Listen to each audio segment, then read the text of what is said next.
নমস্কার, দেখছেন জি 24 ঘন্টা। আপনার সঙ্গে রয়েছি আমি শুক্লা। মাননীয় মুখ্যমন্ত্রী মমতা বন্দ্যোপাধ্যায়ের অনুপ্রেরণায় বিদ্যালয় শিক্ষা বিভাগের উদ্যোগে করোনা পর্বে বাড়িতে বসেই ক্লাস করার এক অভিনব প্রয়াস বাংলা শিক্ষা ক্লাসরুম 2022। এখন তো স্কুল খুলে গিয়েছে, তবে যারা স্কুলে যাচ্ছ না বা যেয়ে উঠতে পারছো না তাদের জন্য প্রতি সোম থেকে একেবারে শুক্রবার পর্যন্ত ক্লাস 10-এর পড়াশোনা হচ্ছে। তোমরা নজর রাখছো জি 24 ঘন্টায়, নজর রাখতে থাকো এভাবেই। কিভাবে অনলাইন ক্লাস হবে বা হচ্ছে, কিভাবে ছাত্রছাত্রীরা প্রশ্নপত্র পাঠাতে পারবে, কোন কোন বিষয়ে পড়ানো হবে, নানা প্রশ্নের উত্তর তোমরা এই অনুষ্ঠানের মাধ্যমেই পেয়ে যাবে। আজও আমরা পড়বো, আজকে আমরা বাংলা পড়বো। আর যে চ্যাপ্টারটা আমরা বেঁচেছি সেটা হচ্ছে পথের দাবি। আমরা এই বিষয় নিয়ে আলোচনা করবো এবং যারা তোমাদেরকে আজকে পড়াবেন সেই টিচাররা এই মুহূর্তে আমার সঙ্গে স্টুডিওতে উপস্থিত রয়েছেন। তাদের সঙ্গে পরিচয় করিয়ে দিই। শুরুতে প্রথমেই আমি পরিচয় করাবো সরসুনা হাই স্কুলের শিক্ষক। এই মুহূর্তে আমাদের সঙ্গে রয়েছেন মিথুন নারায়ণ বসু। স্যার নমস্কার, স্বাগত আপনাকে জি 24 ঘন্টায়। এবং আমাদের সঙ্গে রয়েছেন বেথুন কলেজের স্কুলের শিক্ষিকা সংহিতা চক্রবর্তী। ম্যাডাম নমস্কার, স্বাগত আপনাকে জি 24 ঘন্টায়। এবং যারা টিভির ওপারে এই মুহূর্তে বসে রয়েছে, অনুষ্ঠান দেখতে শুরু করেছে, তোমাদের জন্য বলি তোমরা কিন্তু সরাসরি প্রশ্ন করতে পারবে। তোমাদের জন্য দুটো ফোন নাম্বার চালু রয়েছে, নাম্বারগুলো বলে দিই। 40594020 এবং 40594023। এই দুটো নাম্বারে তোমরা ফোন করবে। যখন প্রশ্ন করবে তখন টেলিভিশনের ভলিউমটা একেবারে মিউট রেখে প্রশ্নটা করবে এবং উত্তরটা শুনবে টেলিভিশনে। আর তোমরা যখন ফোনে কথা বলছো তখন ফোনের ওপারে যাকে তোমরা পাবে তার সঙ্গেও পরিচয় করে দিয়ে। আমাদের সঙ্গে শুভ ভট্টাচার্য রয়েছেন, গড়ফা ধীরেন্দ্রনাথ মেমোরিয়াল হাই স্কুলের শিক্ষক। তার সঙ্গে তোমরা ওভার দ্য টেলিফোন কথা বলছো এবং তোমাদের সিলেক্টিভ প্রশ্ন তিনি আমাদের স্টুডিওতে পাঠাবেন এবং সেই বিষয় নিয়ে এখানে যারা উপস্থিত রয়েছেন স্যার ম্যাডাম আলোচনা করবেন। আমরা তাহলে সময় নষ্ট না করে পড়াশোনা শুরু করে দিই। প্রথমেই বললাম যে চ্যাপ্টারটা আমরা বেঁচেছি সেই চ্যাপ্টার সম্পর্কে ম্যাডাম প্রথমে ব্রিফ দিন প্লিজ। আমার ক্লাস 10-এর সমস্ত ছাত্রছাত্রীদের স্বাগত। যারা মাধ্যমিক পরীক্ষার্থী তাদের অনেক আগাম শুভেচ্ছা জানিয়ে আজকের পাঠ শুরু করছি। আজকের পাঠ কথাশিল্পী শরৎচন্দ্র চট্টোপাধ্যায়ের পথের দাবি উপন্যাসের নির্বাচিত অংশ। পাঠ্যাংশে আমরা যা পেয়েছি, মূল 31টি উপন্যাস থেকে সংকলকরা আমাদের পাঠ্যাংশের জন্য নির্বাচন করেছেন ষষ্ঠ অধ্যায় শেষাংশ এবং সপ্তম পরিচ্ছেদের একেবারে শেষ একটু অংশ, দুটি অংশ ছাড়া সবটাই। অর্থাৎ এই নির্বাচিত পাঠ্যাংশ যার নামও পথের দাবি, সেইটাই আজকে আমাদের আলোচ্য বিষয়। এই বিষয়ে তোমাদের যা কিছু জ্ঞাতব্য প্রশ্ন তোমরা আমাদের কাছে রাখবে, আমরা চেষ্টা করব সবাই মিলে পড়াশোনা করার। তো এই যে পথের দাবি উপন্যাস, এইটা সম্পর্কে আমরা একটু এর প্রেক্ষাপট এবং এ সম্পর্কে জেনে নিই। পথের দাবি উপন্যাস ধারাবাহিকভাবে বঙ্গবাণী পত্রিকায় প্রকাশিত হয়েছিল আজ থেকে প্রায় 96 বছর, প্রায় 95 বছর আগে। 1329 বঙ্গাব্দের ফাল্গুন চৈত্র সংখ্যায় শুরু হয়েছিল ধারাবাহিকভাবে এই উপন্যাসটি প্রকাশিত হতে এবং 3 বছর 3 মাস ধরে এটি ধারাবাহিকভাবে বঙ্গবাণী পত্রিকায় প্রকাশিত হয়েছিল এবং 1333-এর ভাদ্র সংখ্যায় এটি বৈশাখ সংখ্যায়, হ্যাঁ স্যার থ্যাংক ইউ, শেষ হয়ে যায় এবং গ্রন্থাকারে প্রকাশিত হয় 1333 বঙ্গাব্দের একেবারে ভাদ্র সংখ্যায়। অর্থাৎ 1926-এর অগাস্ট মাসে পথের দাবি উপন্যাসটি আমরা গ্রন্থাকারে পাই। মজার কথা কি জানো, এই উপন্যাসটিকে স্বয়ং লেখক সাহিত্যগুণহীন ভেবে দূরে সরিয়ে রেখেছিলেন, এর পাণ্ডুলিপিকে প্রকাশ করেননি। তার কাছ থেকে চেয়েছিলেন উমাপ্রসাদ মুখোপাধ্যায়, যিনি এটি প্রকাশ করেন। কটন প্রেস থেকে প্রকাশিত হয় এই উপন্যাস এবং চাঞ্চল্য ফেলে দেয় সারা দেশে, বিশেষত ইংরেজ সরকারের মনে একটা ভয় জাগিয়ে দেয়। কেননা উপন্যাসের কেন্দ্রে ছিলেন বিপ্লবী সব্যসাচী মল্লিক, যিনি কিনা দেশের মুক্তিকামী মুক্তিপ্রেমিক বিপ্লবীদের একেবারে ইন্ধন যোগাবেন বলে মনে করেছিলেন। তৎকালীন যিনি পুলিশ কমিশনার চার্লস টেগার্ট, তিনি ভীষণ ভয় পেয়েছিলেন এবং তিনি এটিকে বাজেয়াপ্ত করার দাবি জানান। এটা নিয়ে অনেক কথা ওঠে এবং আমরা পরে দেখি যে পুলিশ কমিশনারের চিঠি পেয়ে কিন্তু 1926 সালে 11ই ডিসেম্বর অ্যাডভোকেট জেনারেল ব্রজেন্দ্রনাথ মিত্র তিনি এটিকে দেশদ্রোহকর এবং বাজেয়াপ্তযোগ্য বলে মনে করেন। আর 1927 সালে 4 জানুয়ারি পথের দাবি বাজেয়াপ্ত হয়, নিষিদ্ধকরণ হয় এবং এই নিষিদ্ধকরণের বিরুদ্ধে কিন্তু গোটা দেশ জুড়ে ঝড় ওঠে। আইনসভায় এটা নিয়ে সওয়াল করেন, এর বিপক্ষে, বাজেয়াপ্তকরণের বিপক্ষে স্বয়ং সুভাষচন্দ্র বসু। তো আমরা এইভাবে দেখছি যে সারা দেশে যে রাজনৈতিক প্রেক্ষাপট সেটা নিয়ে রচিত এই তৎকালীন যে বিপ্লবীরা যা করছিলেন, সমস্ত দেশের জন্য অপশাসনে, ইংরেজ ব্রিটিশ অপশাসনের বিরুদ্ধে যে সংগ্রাম করে চলেছিলেন, এই উপন্যাসের কেন্দ্রীয় চরিত্র যাকে আমরা পাঠ্যাংশেও পাবো একটু অংশে, গিরিশ মহাপাত্র ছদ্মনামে যাকে আমরা পাবো। তো সেই ভেবেছিলেন ব্রিটিশ সরকার, ভয় পেয়েছিলেন যে হয়তো সেই সময়ের যারা সত্যিকারের সব্যসাচী তাদের মনে সংগ্রামের বীজ রোপণ করবেন। আর তোমরা সকলেই জানো যে শরৎচন্দ্র চট্টোপাধ্যায় তিনি মূলত সাহিত্যজীবী হলেও তার কিন্তু একটি রাজনৈতিক পরিচয় ছিল। তোমরা যদি তার দেউলটির বাড়িতে যাও, সেখানে দেখবে দেশবন্ধু চিত্তরঞ্জন দাশের স্ত্রী বাসন্তী দেবী, তার পূজিত মূর্তি এখনো আছে এবং ওখানে বিপ্লবীদের কিন্তু গোপন সভাও বসত। তিনি ছিলেন হাওড়া জেলা কংগ্রেসের সভাপতি শরৎচন্দ্র চট্টোপাধ্যায় এবং প্রদেশ কংগ্রেসেরও সদস্য ছিলেন তিনি। আর মহাত্মা গান্ধীর সাথে সমস্ত বিষয়ে তার যদিও মতামত মিলত না, কিন্তু অসহযোগ আন্দোলনে তিনি কিন্তু একটা সক্রিয় ভূমিকায় গ্রহণ করেছিলেন। সুতরাং আমরা রাজনৈতিক উপন্যাস হিসেবে পরবর্তীতে এই পথের দাবিকে জনপ্রিয় হতে দেখি। রাজনৈতিক উপন্যাস তোমরা এর আগে বঙ্কিমচন্দ্রের আনন্দমঠ সম্পর্কে তোমরা জানো, বা 4 অধ্যায় আমরা রবীন্দ্রনাথের পেয়েছি, পরে জাগরি পেয়েছি সতীনাথ ভাদুড়ির। এইরকমভাবে রাজনৈতিক উপন্যাস হিসেবে কিন্তু আমরা কথাশিল্পী শরৎচন্দ্র চট্টোপাধ্যায়ের পথের দাবি উপন্যাসটিকেও পেয়েছি। আমাদের সৌভাগ্য যে ক্লাস 10-এ আমরা বাচ্চাদের সাথে এটা আবারও পড়তে পাচ্ছি, নির্বাচিত পাঠ্যাংশ, এবং আমরা আজকে সেই পাঠ্যাংশ নিয়েই তোমাদের প্রশ্নের উত্তর আলোচনা করব। আমরা নিজেও, আমি এবং স্যার এটা নিয়ে আবার একটু আলোচনায় বসবো তোমাদের সঙ্গে, আমরাও পড়বো। আচ্ছা, রাজনৈতিক প্রেক্ষাপট বুঝলাম স্যার, আপনি একটু ব্রিফ দেবেন এই পথের দাবি চ্যাপ্টারে? এক্ষুনি ম্যাম যেটা বললেন, বাংলায় রাজনৈতিক উপন্যাসের একটা ঐতিহ্য রয়েছে, সেটা বঙ্কিমচন্দ্রের সময় থেকেই আমরা দেখতে পাবো। আনন্দমঠ তো বটেই, সেইভাবে দেখলে সীতারাম বা অধিকাংশ ঐতিহাসিক উপন্যাসগুলি কোনো না কোনোভাবে রাজনৈতিক মাত্রা পেয়েছে বঙ্কিমচন্দ্রের। রবীন্দ্রনাথেরও আমরা কেবল 4 অধ্যায় নয়, ঘরে বাইরে কিংবা গোড়াকেও আমরা অবশ্যই এক অর্থে রাজনৈতিক উপন্যাসই বলতে পারি। এবং তোমরা তো নিশ্চয়ই জানো এটা, এবং ক্রমশ এটা বুঝবে যে রাজনীতি আমাদের জীবনের প্রায় সর্বত্রই রয়েছে। যে কোনো সম্পর্কের মধ্যেও রাজনীতি থাকে। যেখানেই ক্ষমতার বিষয়টা চলে আসে সেখানেই এই রাজনীতির ব্যাপারটা চলে আসে। অর্থাৎ যেখানেই একজন পীড়ক এবং একজন পীড়িত, যেখানেই সম্পর্কের হেজিমনির জায়গা চলে আসে, সম্পর্কের মধ্যে ক্ষমতার জায়গা চলে আসে, সেখানেই রাজনীতি চলে আসে। ফলে রাজনৈতিক মাত্রা প্রায় সমস্ত কিছুর মধ্যেই রয়েছে। তার মধ্যেও বিশেষভাবে সমসাময়িক রাজনীতির আঁচ যে উপন্যাসগুলির মধ্যে সরাসরি পড়ে, সেগুলোকে আমরা বিশেষভাবে রাজনৈতিক উপন্যাস হিসেবে চিহ্নিত করি। এবং সেক্ষেত্রে পথের দাবি অবশ্যই একটি অত্যন্ত উল্লেখযোগ্য উপন্যাস। পরবর্তী সময়েও এই ঐতিহ্য বজায় থেকেছে। ম্যাম এক্ষুনি জাগরির কথা বললেন, গোপাল হালদারের একতার কথা নাম বলা যায়, বা সমরেশ বসুর মহাকালের রথের ঘোড়া বা শিকল ছেঁড়া হাতের খোঁজে, এগুলোর প্রত্যেকটি কিন্তু রাজনৈতিক উপন্যাস এবং এগুলো বাংলা সাহিত্যের অমূল্য সম্পদ। আজ আমরা পথের দাবি নিয়ে আলোচনা করব। পথের দাবি নিয়ে তোমরা শুনলেই যে এই উপন্যাসটা এটা বাজেয়াপ্ত হয়েছিল। এটা নিয়ে অনেক বিতর্ক চলে, অনেক জলঘোলা চলে। চার্লস টেগার্ট যখন প্রথম এই উপন্যাসটা বাজেয়াপ্ত করার কথা বলেন, তখন সেটা নিয়ে উত্তাল হয় আইনসভা, এবং শেষ পর্যন্ত আমরা দেখব যে 1927 সালের 4 জানুয়ারি এটা বাজেয়াপ্ত হয়। তারপরে অবশ্য এই উপন্যাসটির যে জনপ্রিয়তা সেটা বেড়েছে, বই কমেনি, এবং এখনো পর্যন্ত শরৎচন্দ্রের সবথেকে জনপ্রিয় উপন্যাসগুলির মধ্যে পথের দাবি অন্যতম। আমরা আজকের আলোচনা শুরু করার আগে পথের দাবির একটা চলচ্চিত্রায়ন হয়েছিল 1977 সালে। পীযূষ বোস পরিচালক ছিলেন এবং সেই ছবিতে সব্যসাচীর ভূমিকায় অভিনয় করেছিলেন উত্তম কুমার। তো আমরা সেই ছবির একটা দৃশ্য দেখব, যে দৃশ্যটা তোমাদের যে পাঠ্যাংশ রয়েছে তার সঙ্গে খুবই সঙ্গতিপূর্ণ।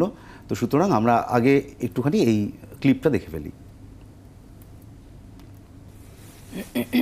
তো তোমরা ক্লিপটা দেখলে আমরা অবশ্যই তোমাদের প্রশ্ন নেব, কারণ তোমাদের ফোন নাম্বারগুলো জানিয়ে দিয়েছি, তোমরা জানো অলরেডি। তোমরা আমাদেরকে প্রশ্ন করতে পারো, তোমরা প্রশ্ন করতে থাকো ফোনে, এবং একই সঙ্গে যারা হোয়াটসঅ্যাপ এবং ইমেলে আমাদেরকে প্রশ্ন পাঠায়, যে সমস্ত স্টুডেন্টরা, তাদের প্রশ্ন আমাদের কাছে কিন্তু এই মুহূর্তে রয়েছে। তাদের প্রশ্ন আমি এক এক করে নেব, কারণ অনেকগুলো প্রশ্ন রয়েছে, সেখান থেকে বেছে বেশ কয়েকটা প্রশ্নের উত্তর স্যার এবং ম্যাডাম বুঝিয়ে দেবেন।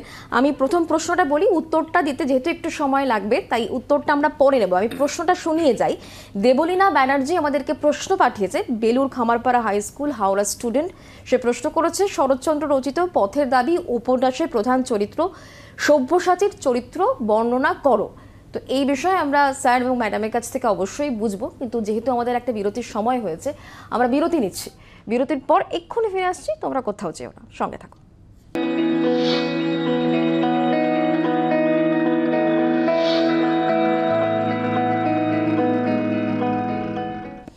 ফিরে এলাম বিরতির পর। দেখছেন বাংলা শিক্ষা ক্লাসরুম 2022। আজকে আমরা বাংলা পড়ছি, পথের দাবি চ্যাপ্টার। এবং বিরতিতে যাওয়ার আগে দেবলীনার প্রশ্ন আমি স্ক্রিনে দেখিয়েছিলাম, একটু উত্তর নিয়ে নেবো স্যারের কাছ থেকে। স্যার,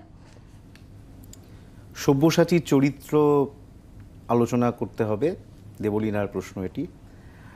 যে কোনো সাহিত্যেই, যে কোনো উপন্যাসে, গল্পে, কথা সাহিত্যে চরিত্রায়ন একটা অত্যন্ত গুরুত্বপূর্ণ বিষয়। এবং পথের দাবির বুঝতেই পারছো যে কেন্দ্রীয় চরিত্র সব্যসাচী মল্লিক। সব্যসাচী সম্বন্ধে আমরা যা জানতে পেরেছি সেটা খুব সামান্য। এইখানে ঘটনায় আমরা খুব বেশি যে তার উপস্থিতি দেখছি এরকমটা নয়, এবং দেখছি মূলত তার ছদ্মবেশ। তো সুতরাং আমরা এখানে সব্যসাচীকে যখন তার চরিত্র নিয়ে আলোচনা করব, সব্যসাচীর চরিত্র নিয়ে, তখন কিন্তু তার এই ছদ্মবেশ অর্থাৎ গিরিশ মহাপাত্র এই রূপেরই আমরা আলোচনা করব। এই তোমাদের পাঠ্যে নেই, কিন্তু যদি তোমরা পথের দাবি পড়ো তাহলে তোমরা দেখতে পাবে যে জগদীশবাবু এবং নিমাইবাবু এদের সঙ্গে অপূর্ব যে কথোপকথন, সেখান থেকেই জানা যাচ্ছে যে সব্যসাচী অত্যন্ত শিক্ষিত একজন মানুষ, উচ্চশিক্ষিত। জার্মানি থেকে চিকিৎসাবিদ্যায় তিনি স্নাতক হয়েছেন, আমেরিকা থেকেও তিনি ইঞ্জিনিয়ারিং নিয়ে পড়াশোনা করেছেন, অনেকগুলি ভাষা বলতে পারেন, 2 হাতে বন্দুক চালাতে পারেন। কিন্তু এই অংশটা তোমাদের যে পাঠ্যাংশ সেখান থেকে বাদ দেওয়া হয়েছে, এডিট করা হয়েছে, এবং এই অংশটা নেই। কিন্তু এটা তোমরা জেনে রাখো যে সব্যসাচী একজন অত্যন্ত উচ্চশিক্ষিত এবং অত্যন্ত দক্ষ একজন মানুষ। তার সঙ্গে সঙ্গে আমরা যেগুলো বুঝতে পারছি যে তিনি একজন অত্যন্ত দেশপ্রেমিক মানুষ। স্বার্থহীনভাবে দেশকে স্বাধীন করার ব্রত নিয়ে তিনি তার জীবনকে ব্যয় করেছেন, তার জীবনকে তিনি বলি প্রদত্ত করেছেন দেশের স্বার্থে, দেশের মানুষের স্বার্থে। আর এই যে পাঠ্যাংশ, এই পাঠ্যাংশ থেকে আমরা যেটা দেখতে পাচ্ছি সেটা হচ্ছে যে এই মানুষটির কি আশ্চর্য অভিনয় ক্ষমতা, কি আশ্চর্য সুন্দর ছদ্মবেশ তিনি নিতে পারেন, এবং তার সঙ্গে সঙ্গে লোকচরিত্র সম্বন্ধে সব্যসাচী কি আশ্চর্য একজন দক্ষ মানুষ। তিনি যে এমন একটা ছদ্মবেশ নিয়েছেন যেটা পুলিশের চোখে ধুলো দেওয়ার জন্য খুব ভালো। একজন অসুস্থ নেশাখোর একজন মানুষ, যার ওপর চট করে কারো সন্দেহ হবে না। জগদীশবাবুর একটু সন্দেহ হয়েছিল, জগদীশবাবু যে কারণে অন্য সমস্ত তেলের খনির কর্মীদের থেকে আলাদা করে তাকে রেখেছিল। এবং নিমাইবাবুর কাছে যখন গিরিশ আসেন তখন কিন্তু আমরা দেখব যে তার অভিনয় এতটাই পটু ছিল যে নিমাইবাবুর মতো অত্যন্ত দক্ষ, অত্যন্ত ঘোরেল একজন পুলিশ অফিসার, তিনিও কিন্তু সম্পূর্ণভাবে ধোঁকা খেয়ে গেছিলেন। পরবর্তী সময় যখন অপূর্ব ভামো যাচ্ছিল এবং রেল স্টেশনে যখন দেখা হয়েছিল সব্যসাচীর সঙ্গে, তখনও আমরা দেখব যে সব্যসাচী তার এই যে ক্যারেক্টার, যে ছদ্মবেশটা সে নিয়েছে, সেটার প্রতি সম্পূর্ণ নিষ্ঠ ছিল। আমরা দেখব যে তার এমনকি তার ভাষা ব্যবহার, তার পোশাক পরিচ্ছদ তো বটেই, পোশাক পরিচ্ছদ নিয়ে একটা প্রশ্ন আছেও, আমরা সেটা নিয়ে পরে আলোচনা করব। তার পোশাক পরিচ্ছদ, তার ভাষা ব্যবহার, পরধর্ম ভয়াবহ। হ্যাঁ, তো বুঝতেই পারছো যে মানে একজন অত্যন্ত শিক্ষিত মানুষ, তিনি যখন এইভাবে খুব ডিক্লাসড একটা চরিত্রের অভিনয় করেন, তখন তার অভিনয় প্রতিভা যদি খুব উঁচু দরের না হয় তাহলে ধরা পড়তে বাধ্য। সেটা কিন্তু গিরিশ মহাপাত্রের একবারও হয়নি। তো সুতরাং আমরা সব্যসাচীর চরিত্র আলোচনা করতে গিয়ে তার চরিত্রের এই দিকগুলোতে বিশেষ করে আমরা নজর দেব। যেহেতু ফোন লাইন খুলে দেওয়া হয়েছে, অনেক স্টুডেন্ট আমাদেরকে ফোন করছেন, একজন অনেকক্ষণ থেকে অপেক্ষা করছে, তার ফোনটা আমি নিয়ে নেব। একদম, নমস্কার, নিশ্চয়ই। কে বলছো বলো? হ্যাঁ, আমার নাম রাজ দত্ত। হ্যাঁ রাজ বলো।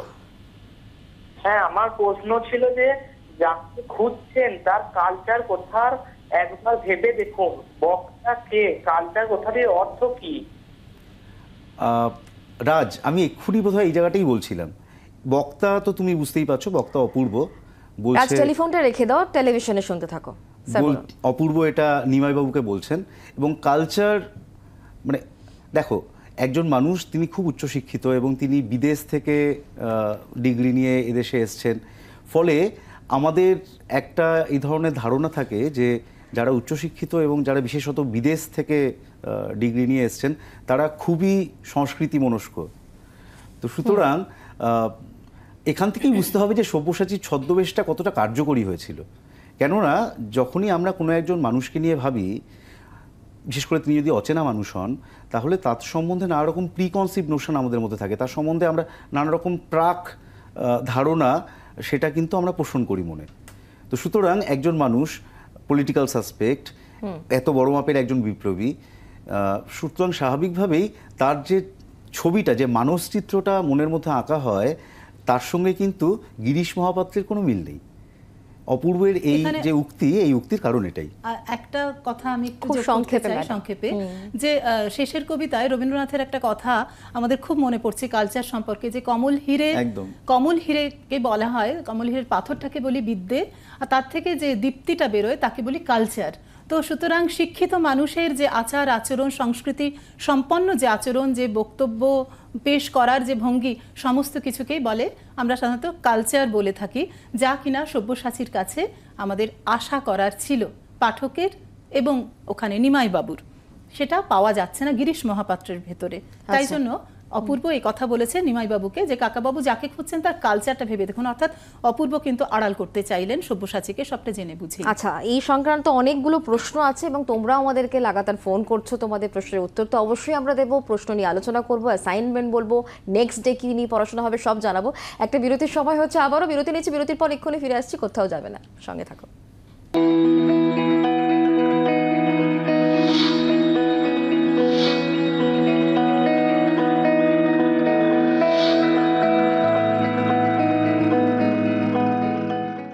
দেখছেন বাংলা শিক্ষা ক্লাসরুম 2022। আজকে আমরা বাংলা নিয়ে পড়ছি, চ্যাপ্টার হচ্ছে পথের দাবি। বেশ খানিকটা আমরা বুঝে ফেলেছি, অনেকে ফোন করছে, প্রশ্ন আমাদের কাছে রয়েছে। একটা ফোন নিয়ে নেবো আগে। একজন স্টুডেন্ট এই মুহূর্তে আমার সঙ্গে রয়েছেন টেলিফোন লাইনে। নমস্কার, কে বলছো বলো? আমি চিরশ্রী বলছিলাম। হ্যাঁ চিরশ্রী বলো। স্কুল থেকে বলছিলাম। আমার প্রশ্ন হচ্ছে পথের দাবি গল্পে অপূর্ব চরিত্র বিশ্লেষণ করো। আচ্ছা, অপূর্বর চরিত্র স্যার ম্যাডাম রয়েছেন, তোমাকে বোঝাবেন অবশ্যই। শুনতে থাকো, টেলিফোনটা রেখে দাও, টেলিভিশনে শোনো। আমি সেই সঙ্গে আরও দুটো প্রশ্ন একই সঙ্গে নিয়ে নেবো, কারণ সময় যেহেতু আস্তে আস্তে এগিয়ে চলেছে আমাদের হাতে, খুব সংক্ষিপ্ত সময়। রুবেল এবং সুপ্রভর প্রশ্ন আমি নেব। আমি প্রশ্ন দুটো বলি। প্রথমে রুবেল ইসলাম, বেহালা আর্য বিদ্যা মন্দিরের স্টুডেন্ট। সে প্রশ্ন করছে, বাবুটির স্বাস্থ্য গেছে কিন্তু শখ 16 আনাই বজায় আছে, বাবুটিকে তার শখের পরিচয় দাও। এটা রুবেলের প্রশ্ন। সুপ্রভ সরকার আরও একজন স্টুডেন্ট আমাদেরকে প্রশ্ন করেছেন, আমি সুপ্রভ প্রশ্নটাও নিয়ে নেব। সুপ্রভ কলিগ্রাম উচ্চ বিদ্যালয়ের স্টুডেন্ট। সে প্রশ্ন করছে, লোকটাকে আপনি কোনো কথা জিজ্ঞাসা না করেই ছেড়ে দিন, কেন এই উক্তি করা হয়েছে? এই দুটো প্রশ্নের উত্তর একবারে নেব ম্যাডাম। হ্যাঁ, প্রথম প্রশ্ন, বাবুটির স্বাস্থ্য গেছে কিন্তু 16 আনা, এই প্রশ্নটি রুবেল বলে বোধহয় রুবেল করেছে। হ্যাঁ, অনেক অনেক ধন্যবাদ রুবেল তোমাকে, খুব গুরুত্বপূর্ণ একটি প্রশ্ন করেছো। তিনজনই খুব সুন্দর প্রশ্ন করেছে এবং স্যারের মনে পড়বে রুবেল যে প্রশ্নটি করেছে সেই প্রশ্নটি কিন্তু আমরা 2017 অলরেডি মাধ্যমিকে পেয়েছি। এই প্রশ্নটি খুব ইম্পর্ট্যান্ট একটি প্রশ্ন করেছে রুবেল। সকলকেই বলছি শুনতে থাকো। এই যে পাঠ্যাংশ, আমরা পথের দাবি উপন্যাসে নির্বাচিত অংশে যে পাঠ্যাংশ, তার একেবারে সূচনাতেই এই শৌখিন বাবুটির সঙ্গে কিন্তু আমাদের দেখা হয়। আমরা দেখি যে এই পাঠ্যাংশের যে কেন্দ্রীয় চরিত্র অপূর্ব, কর্মসূত্রে সে কলকাতা থেকে রেঙ্গুনে এসে বাসা ভাড়া করে আছে। সেখানে তার বাসায় চুরি হয়ে যাওয়ায় সেইটি রিপোর্ট করতে সে রেঙ্গুনের পুলিশ স্টেশনে আসে এবং সেখানে এসে কিন্তু তার এই শৌখিন বাবুর সঙ্গে দেখা হয়ে যায়। দেখে এখানে আমাদের লেখক বলছেন, একেবারে দেখো ওনার কথাতেই বলছেন যে পলিটিক্যাল সাসপেক্ট সব্যসাচী মল্লিককে নিমাই বাবুর সম্মুখে হাজির করা হইল, অর্থাৎ একেবারে বলেই দেওয়া হচ্ছে ছদ্মবেশী কে আসছেন। এবং লোকটি কাশিতে কাশিতে আসিল, তার শখের যে পরিমাণ আমরা চিত্র এখানে পাচ্ছি তাতে অপূর্ব সঙ্গে আমাদেরও কিন্তু হাসি পাচ্ছে।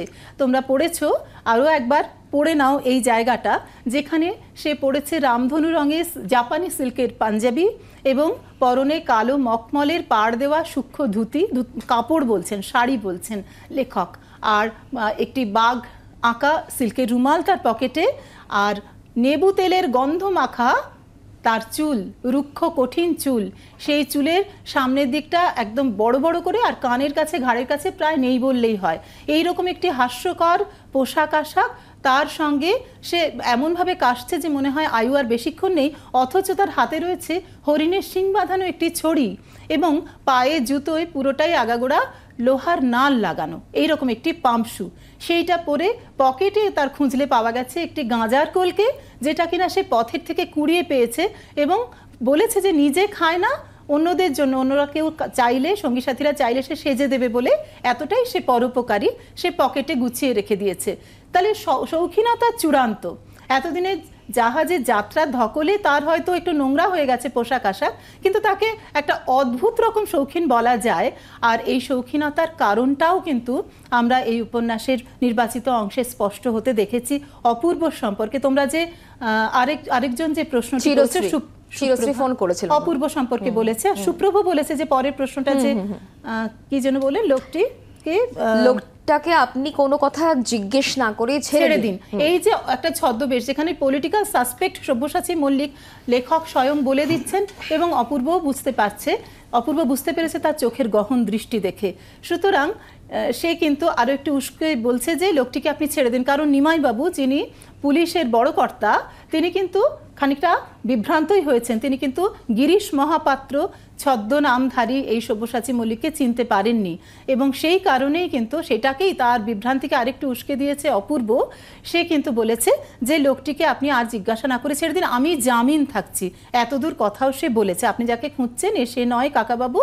এবং তার কালচারের কথাটাও ভেবে দেখুন, একটু আগে রাজ বলে একটি ছেলে এই প্রশ্নটাই করেছিল, সমস্তই কিন্তু ইন্টার রিলেটেড, সবটাই একটা সঙ্গে। একটু আপনাকে থামাই, আরো একজন স্টুডেন্ট আমাদের সঙ্গে টেলিফোন লাইনে রয়েছেন, আমি তার সঙ্গে একটু কথা বলে নেব। অভিজিৎ আমাদের সঙ্গে টেলিফোন লাইনে রয়েছে, নমস্কার, বলো।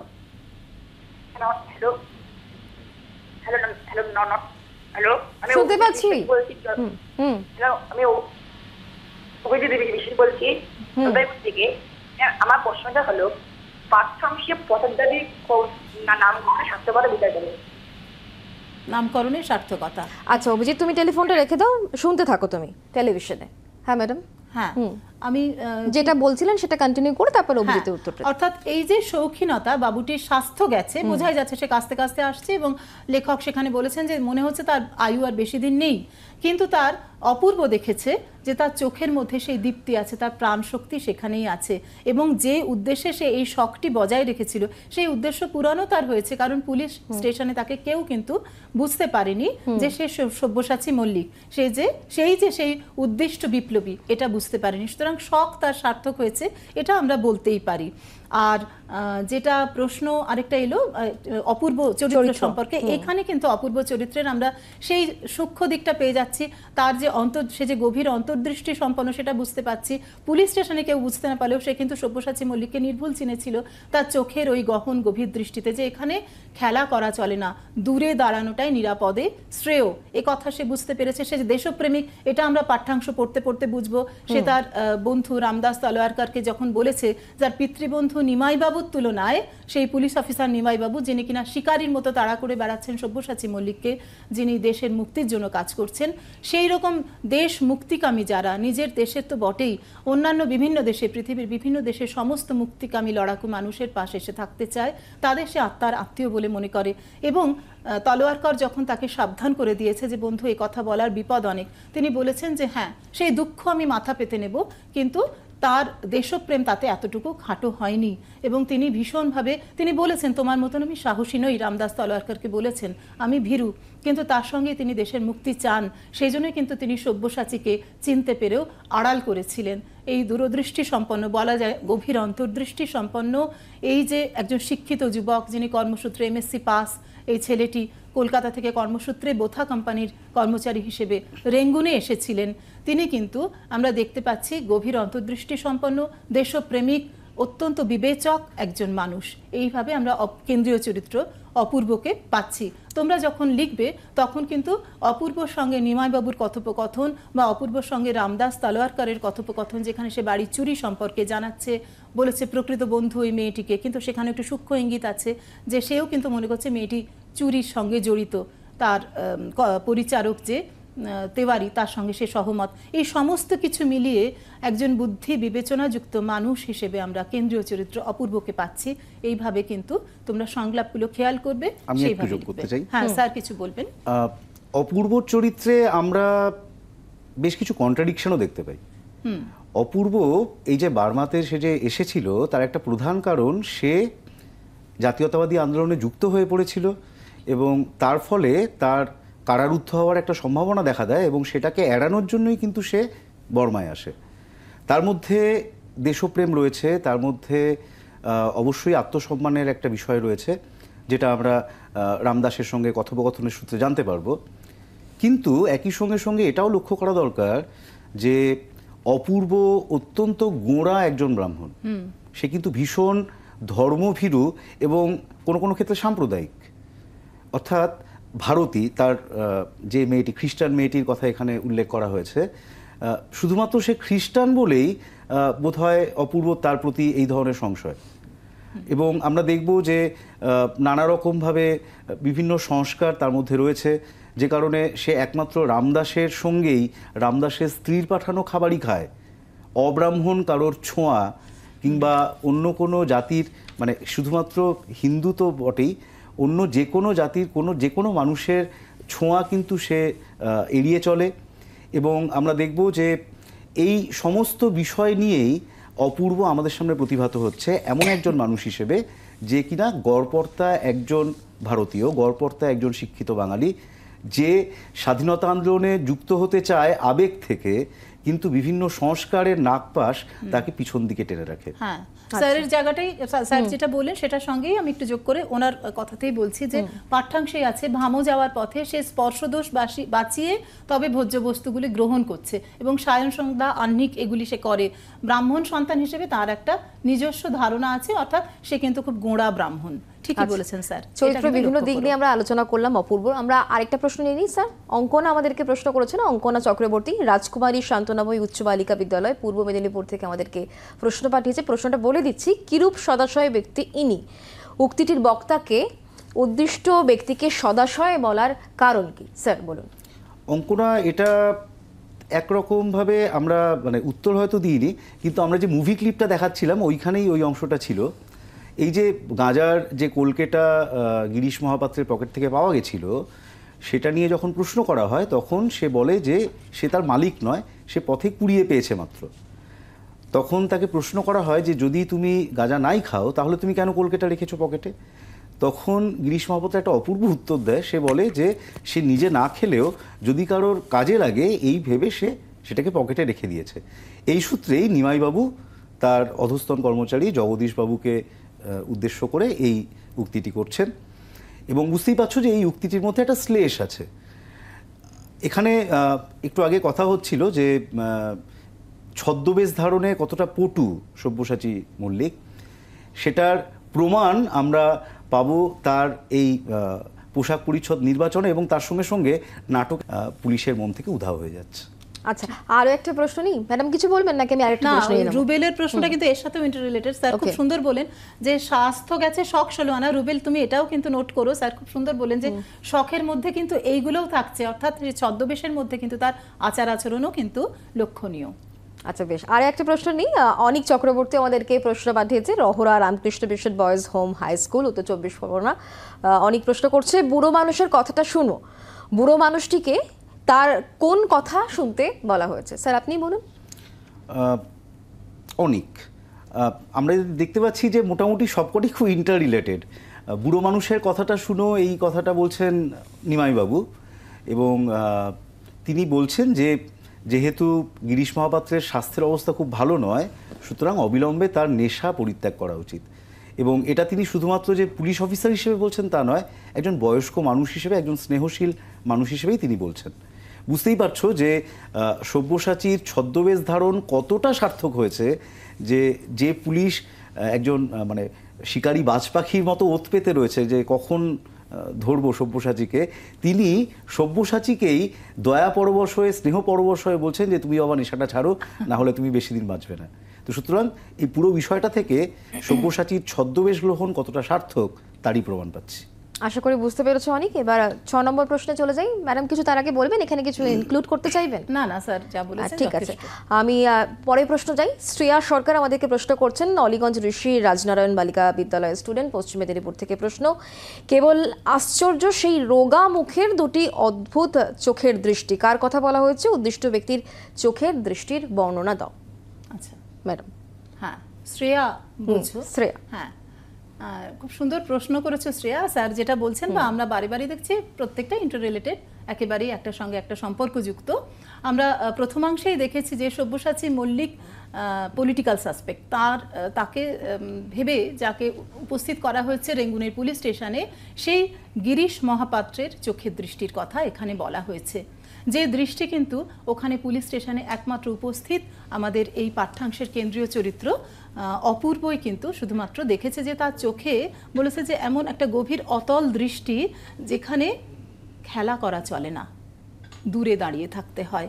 এইরকম যে গহন দৃষ্টি, যে ছদ্মবেশ ধারণ করেছিলেন সব্যসাচী মল্লিক, তার সমস্ত দিক থেকে হাস্যোদ্রেক করেছে তার উৎকট যে আচার আচরণ, তার অদ্ভুত সাজসজ্জা, যেটার কথা এতবার ধরে বলা হচ্ছে বা তোমরাও পড়ছো, সেই সাজসজ্জা ক্লিপিংসেও তোমরা দেখছো।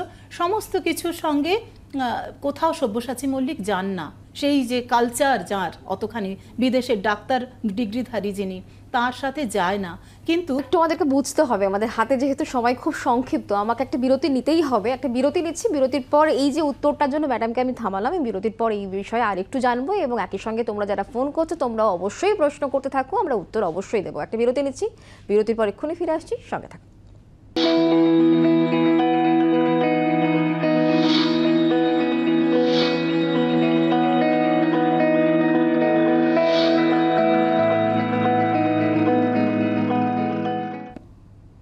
দেখছেন বাংলা শিক্ষা ক্লাসরুম 2022। আজকে আমরা ক্লাস 10-এর বাংলা পড়ছি। পথের দাবি চ্যাপ্টার নিয়ে আলোচনা হচ্ছে, এবং বিরতিতে যাওয়ার আগে শ্রেয়া সরকারের প্রশ্নের উত্তর আমরা ম্যাডামের কাছ থেকে নিচ্ছিলাম। ম্যাডাম আপনি কন্টিনিউ করুন। মোটামুটি হয়ে গেছে যেটুকু বলেছি, এবং এই অংশ থেকে যে আমাদের পাঠ্য অংশ থেকে পড়ে ওটা লিখতেই পারবে। আশা করি শ্রেয়া তুমি বুঝতে পেরেছো।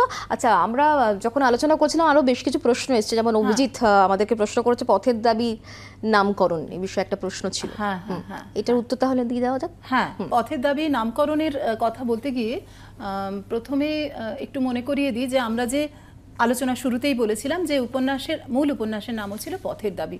সেখানে আমরা দেখেছি যে সেই মূল উপন্যাসের যে কেন্দ্রীয় চরিত্র, এখানে যাকে আমরা গিরিশ মহাপাত্র ছদ্মবেশে পাই, সেই সব্যসাচী মল্লিক, বিপ্লবী সব্যসাচী মল্লিক, তিনি এবং তার সহযোগীরা একটা সংগঠন চালাতেন যার নাম পথের দাবি, যেখানে তারা একত্রিত হয়ে আলোচনা করতেন দেশোদ্ধার সম্পর্কে, দেশের মুক্তি সম্পর্কে, তারা কি তাদের ভবিষ্যতের কর্মপন্থা কি হবে সেটা নিয়ে আলোচনা করতেন। আর এই পাঠ্যাংশে আমরা দেখছি অপূর্ব বলছে তার স্টেশনে যে লাঞ্ছনার কথা, ফিরিঙ্গি ছোঁড়াদের দ্বারা লাঞ্ছনার কথা, দেশের মানুষ দেখেও দেখছেন না, এবং দেশের মানুষ হয়েও তার পিতৃবন্ধু পুলিশ কমিশনার, পুলিশের ওসি যিনি নিমাইবাবু, তিনি সব্যসাচীকে ধরার জন্য কিভাবে উদ্গ্রীব হয়ে রয়েছেন, সমস্ত তাকে ব্যথিত করেছে। এবং সে বলেছেই যে আমার মা, আমার ভাই বোনকে, তোমরা পাঠ্যাংশে দেখবে, আমি বই দেখেই বলছেন যে এরকম দেশের স্টেশন থেকে কুকুরের মতো দূর করে দিলে, নিজের কথা বলছে অপূর্ব, তার লাঞ্ছনায় কালো চামড়ার নিচে কম জ্বলে না তলোয়ার কর। এমন তো নিত্য নিয়তই ঘটছে। আমার মা, আমার ভাই বোনকে যারা এই সব সহস্র কোটি অত্যাচার থেকে উদ্ধার করতে চায়, তাদের আপনার বলে ডাকবার যে দুঃখই থাক মাথা পেতে নেব, এই যে কথা বলছে, সেই হচ্ছে দাবি, সেই হচ্ছে পথের দাবি। স্যারও দেশে এই যে আমাদের যে পাঠ্যাংশ, তার নামকরণের সার্থকতা যদি আরেকটু তোমাদের বুঝিয়ে দেয়। খুব সংক্ষেপে স্যার।